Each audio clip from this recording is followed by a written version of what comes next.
90 დევნილი ოჯახი თემქაზე საკუთარ ბინას დღეს მიიღებს. 152 სკოლის ყოფილ შენობაში განსახლებისა და ლტოლვილთა სამინისტრომ სარეაბილიტაციო სამუშაოები ჩაატარა და საცხოვრებლად გადააკეთა. სამშენებლო სამუშაოებზე 30 დევნილი იყო დასაქმებული. 4 სართულიან შენობაში სულ 90 ბინაა. აქედან 15 ერთოთახიანი, 67 ოროთახიანი და 8 სამოთახიანი. აღნიშნულ შენობაში საცხოვრებელი ფართის მისაღებად სულ 650 განაცხადი შევიდა, რომელთაგან საბოლოოდ დევნილთა გრძელვადიანი განსახლების კრიტერიუმების მიხედვით 90 ოჯახი შეირჩა. ბინები გადაეცემა 90 ოჯახს, სულ 300-მდე ადამიანს.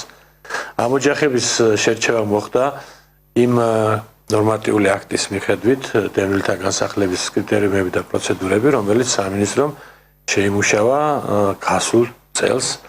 ეს არის დევნილთა ცხოვრების მდგომარეობის პირობების მათი ამ მდგომარეობის სიმძიმის სრულყოფილი